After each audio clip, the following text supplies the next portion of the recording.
نحمدہ ونصلی ونسلم علی رسولہ النبی الکریم الامین الرؤوف الرحیم اما بعد فاعوذ باللہ من الشیطان الرجیم بسم اللہ الرحمن الرحیم۔ حیات الحیوان کتاب میں علامہ کمال الدین الدمیری رحمۃ اللہ علیہ نے ایک واقعے کا ذکر فرمایا کہ ایک شخص حضرت عیسیٰ علیہ السلام کے پاس آتا ہے اور آ کر ان سے یہ عرض کرتا ہے کہ یا نبی اللہ، میں آپ کی صحبت میں، آپ کی سنگت میں رہنا چاہتا ہوں۔ آپ نے فرمایا کہ ٹھیک ہے۔ لہٰذا وہ آپ کی سنگت میں رہنے لگا۔ ایک دن آپ اس کو ساتھ لے کر باہر نکلے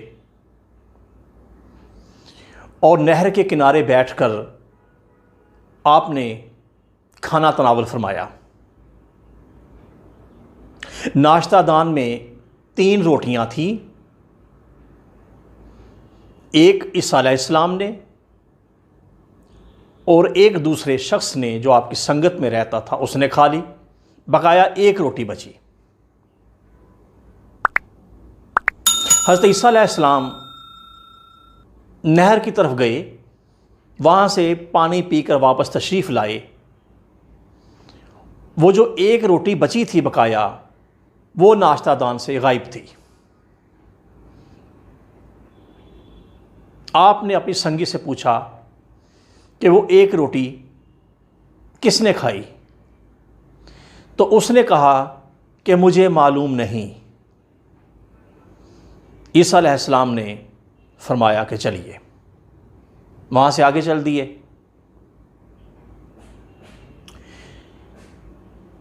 عیسیٰ علیہ السلام نے ہرن کے ساتھ اس کے 2 بچوں کو دیکھا تو ایک بچے کو آپ نے اپنے پاس بلایا۔ وہ آپ کے بلانے سے آپ کے پاس آیا۔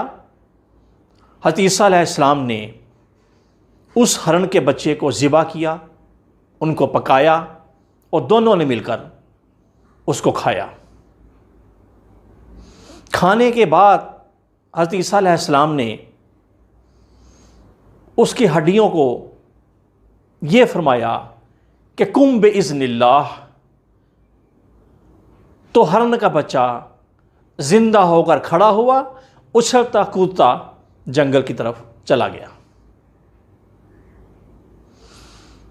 حضرت عیسیٰ علیہ السلام نے اس رفیق سے دریافت کیا اور پوچھا، اور آپ نے فرمایا کہ تجھے میں اس ذات کی قسم دے کر پوچھتا ہوں کہ جس نے تجھے یہ معجزہ دکھایا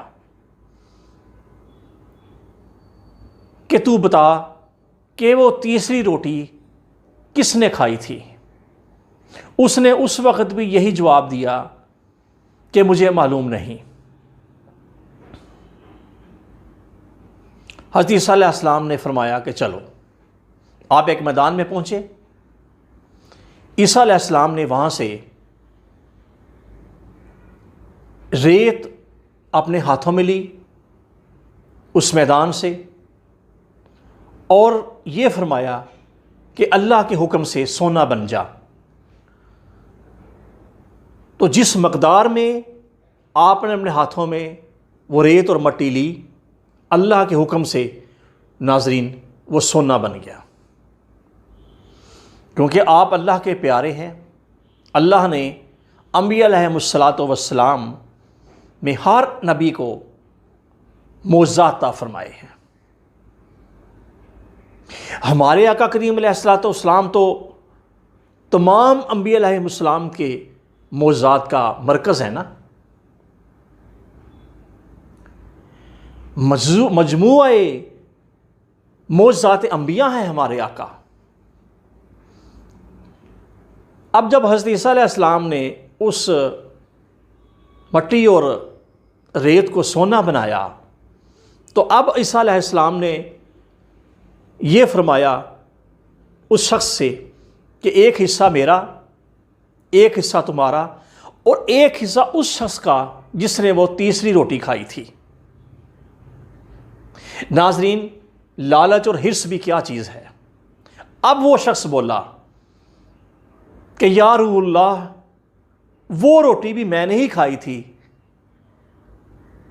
آپ نے اس سے اعتراف کروایا جب، پھر آپ نے سارا سونا اس کو دے دیا، اور اعتراف کروانے کے بعد آپ نے اپنا راستہ اسے جدا کر لیا، آپ چلے گئے، آپ تشریف لے گئے۔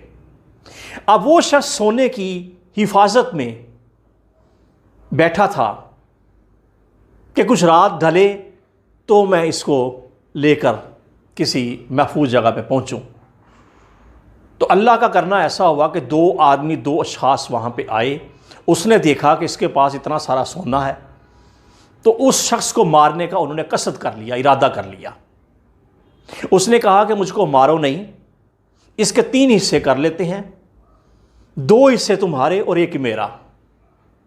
انہوں نے کہا ٹھیک ہے، وہ راضی ہو گئے۔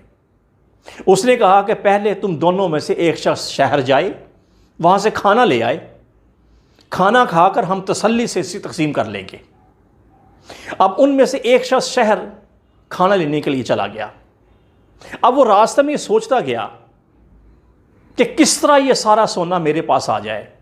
اس کے ذہن میں یہ ترکیب آئی کہ میں اس کے اندر زہر ملا دوں گا۔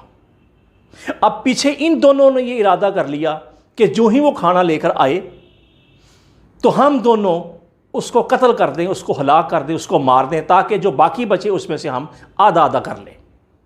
اب وہ شخص آیا، اب یہ دونوں ارادہ کر چکے تھے، وہ کھانے میں زہر ملا چکا تھا، ان دونوں نے اسے قتل کر دیا۔ اب یہ تسلی سے بیٹھ کر جب کھانا کھانے لگے کہ اس کے بعد ہم اسے تقسیم کریں گے، وہ کھانا زہر آلود تھا، وہ کھانا کھانے سے وہ دونوں بھی جاں بحق ہو گئے۔ سونا دنیا کا مال وہیں پڑا رہا، ان تینوں کی لالچ نے، ان کے حرص نے اور اس شخص کے جھوٹ نے کس انجام تک ان تینوں کو پہنچایا۔ عیسیٰ علیہ السلام اپنے معتقدین کے ساتھ، اپنے حواریوں کے ساتھ ادھر سے گزرے، لے جا رہے تھے تشریف، دکھانا تھا آپ نے اپنے حواریوں کو کہ یہ دیکھو، یہ ہے دنیا داروں کا انجام، کہ دنیا کس طرح ان کے ساتھ سلوک کرتی ہے۔ ناظرین، ہمیں اس واقعے سے یہ سبق ملتا ہے اور یہ سبق لینا چاہیے کہ جھوٹ، لالچ اور حرص، اس سے بربادی ہی بربادی ہے۔ وہ غرض، وہ حرص، وہ لالچ اور وہ جھوٹ نہ دنیا کا رہے نہ دین کا۔ اللہ پاک ہمیں عقل و سمجھ عطا فرمائے، شعور عطا فرمائے، اور حرص و لالچ سے اور جھوٹ سے پاک زندگی گزارنے کی توفیق عطا فرمائے۔ وآخر دعوانا ان الحمد للہ رب العالمین، والصلاۃ والسلام علی رسولہ الکریم۔